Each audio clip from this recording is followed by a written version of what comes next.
Oh,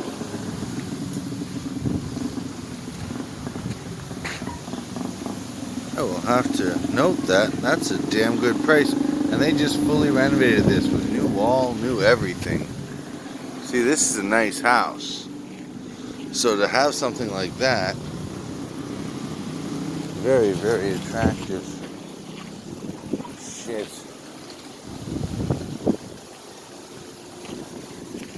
Well, I'll have to call them.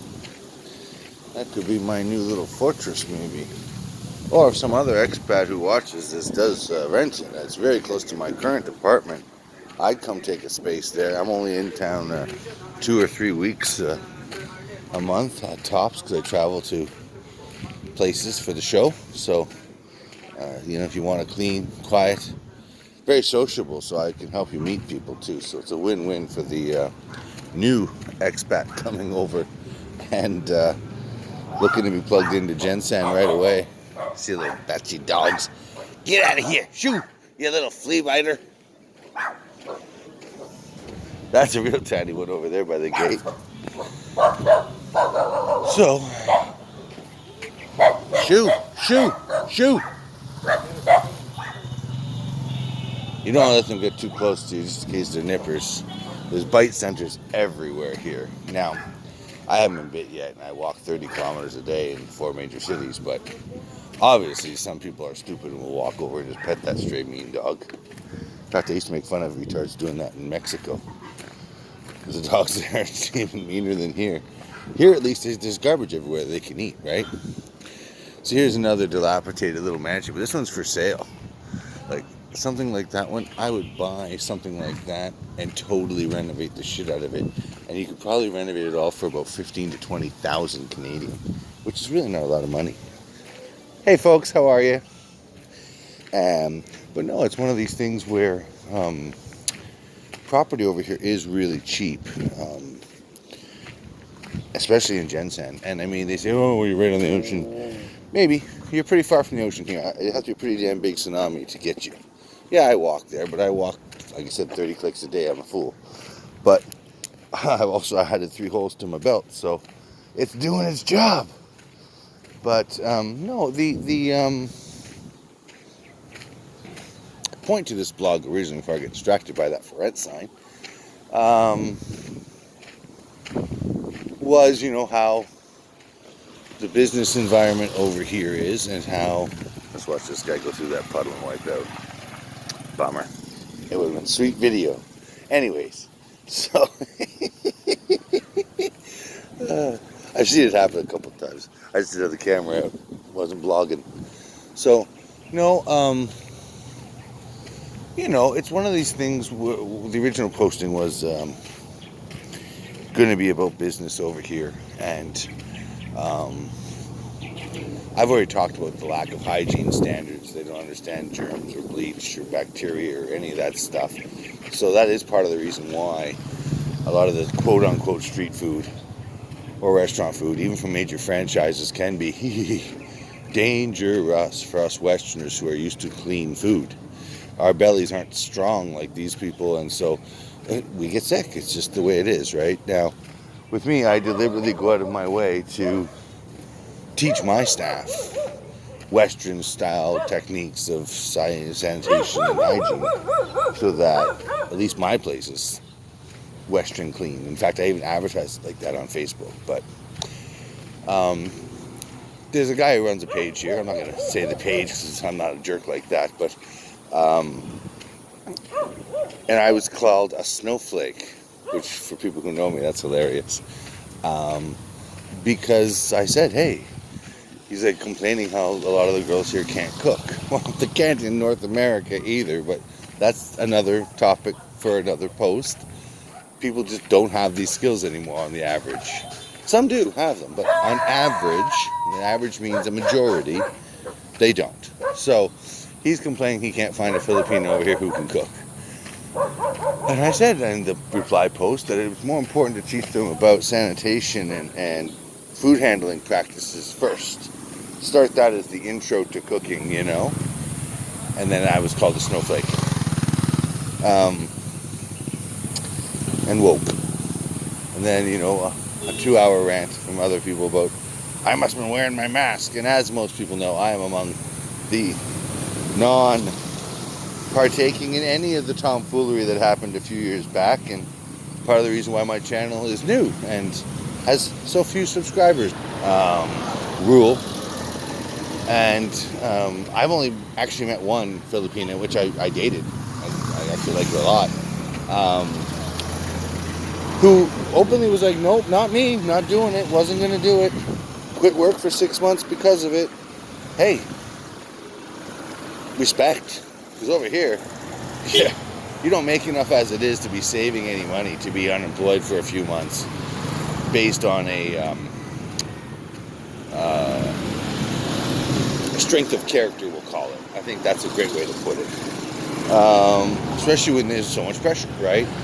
My original spouse back home had no choice. They had to take the medicines because they're a federal government worker, and it was lose your job of whatever K a year versus do that.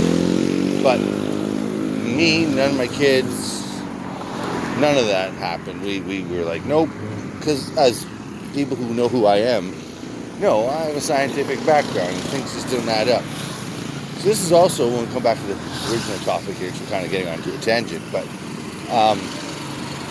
that's why I say it's so important that the food here, the kitchen here, the place where the food's prepared here, that's the main thing to teach them, is the safety of your surfaces and the safety of refrigeration and not cross-contamination.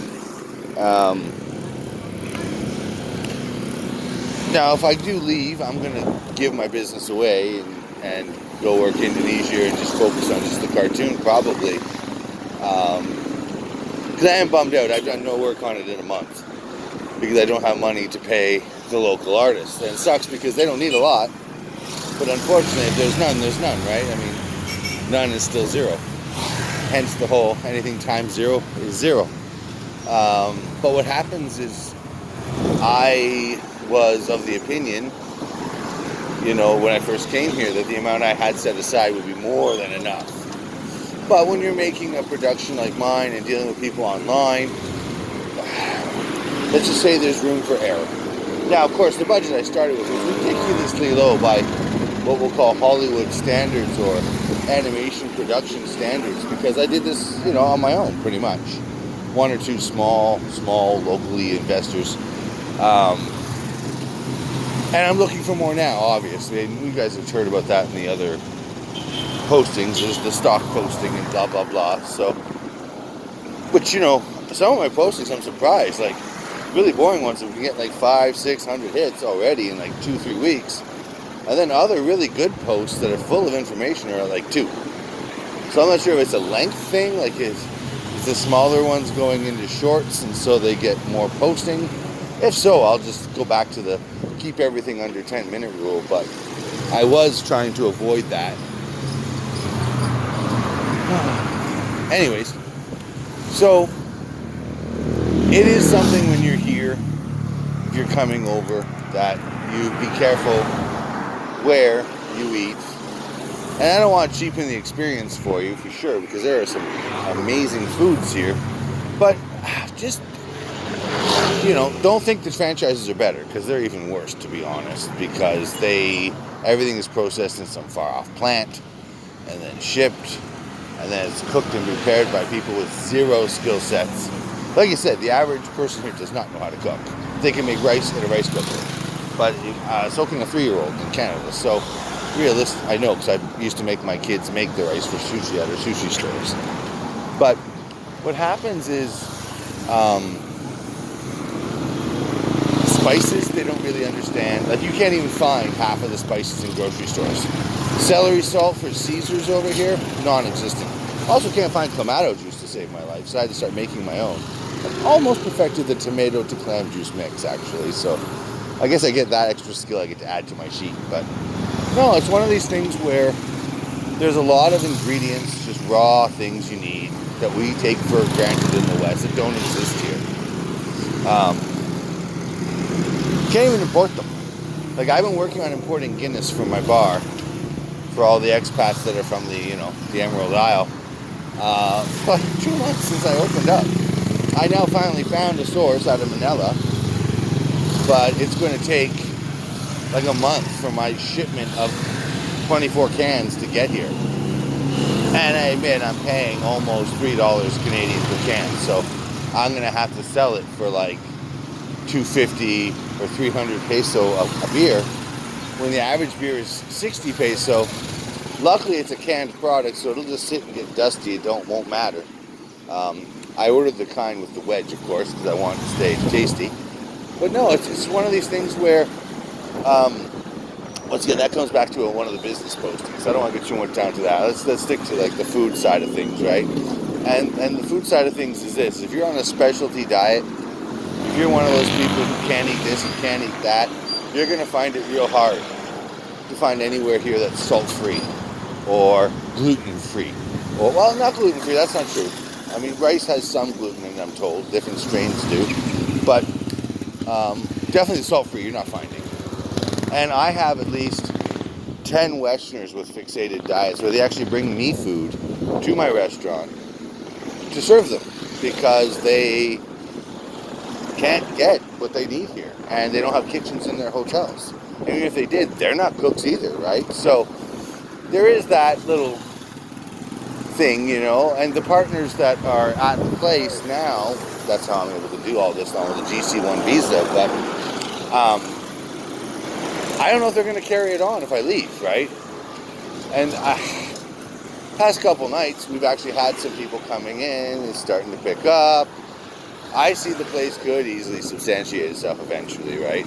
I meet between 3 and 5 new Westerners every day on these walks.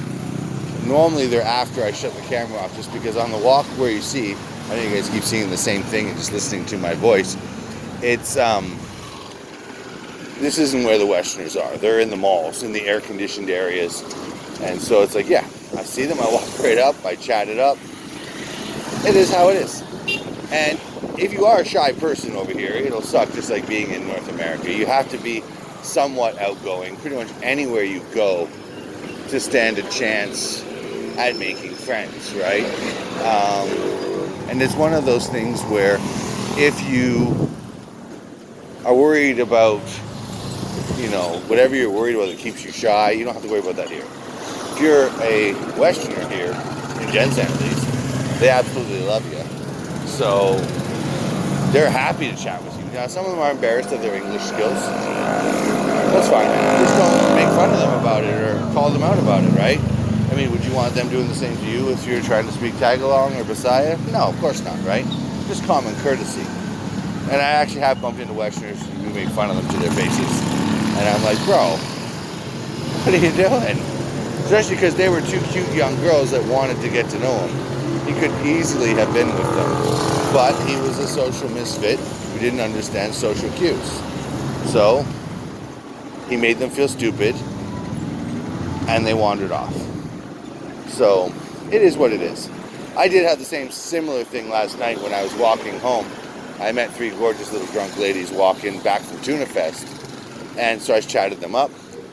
And these damn trike drivers, these blue things you see going by, they're called trikes. They're 3-wheeled bikes. It's a motorcycle with a little sidecar in the back. So you see the axles one side over. What happens is they just always will stop. You want to ride? You want to ride? It's like in Thailand for the tuk-tuk drivers, right? It's the same harassment. Now, it's only 20 pesos, so most times, unlike tuk-tuk drivers in Thailand, which can get crazy, stupid, expensive, I say yes. But if they see you sitting there chatting with girls, it's like, why are you stopping and wrecking my opportunity to chat here? Do you know what I mean? Like, they don't have the skill to stop. And this is, I guess it relates back to, once again, the lack of cooking, right? Lack of social skill. It's just a general all-purpose lack of, I don't know, understanding. So anyways, I don't make these too long because I've noticed the long ones don't get the views that the short ones do. So like and subscribe. I'm already halfway to work now. As you can see, it's a beautiful day in the neighborhood. These are called jeepneys. They're like a bus with people who just sit in the back. You see how they look? And they're really tight. I'm like 6 foot plus, so it's hard for me to get into them. but they're only like 11 pesos, 13 pesos, and they're like pretty much what we would use as buses. They don't have real buses here, except for like transport. Some of them are electric. See, this one's electric. So they're already really quiet, and they're trying their hardest to be environmentally friendly and all that fun stuff. Ah, here's one. This one is a business one of some sort. That's called a closed boxed car. So he's probably got like ice in there or some other sellable product. And you don't need like the kind of business permitization that we do in North America. Like, they don't really care about any of that crap. They do care about taxes, of course. Every government does.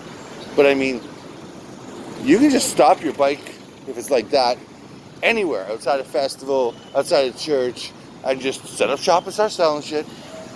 So it is nice if you've got something unique. Now, if you're a Westerner, you're not going to be able to do it, of course, because you're taking a job away from a Filipino, especially if you're selling something like rice or, you know, something common. You got a really, really, really rare product, maybe you'll get away with it, but only because you're mobile, you know what I mean? If you try and open up a physical store, you're going to run into grief. Like last night, I ran into gentlemen who were pretty upset that I had a business in town, and I had to like actually pull out my visa paperwork, which I do carry on me some days. I had them yesterday because I was meeting investors. But little senorita there and her smile. So there's some beauties, that's for sure. So anyways, like I said, I'm going to keep this one short because I don't want to have nobody look at it. Maybe people don't have the attention span anymore for a 20-minute video. So like, subscribe, all of that fun propaganda that you hear in every other video that I didn't like doing, but I guess I have to. So I am. Take care, folks. Have a great day. See you when you get here.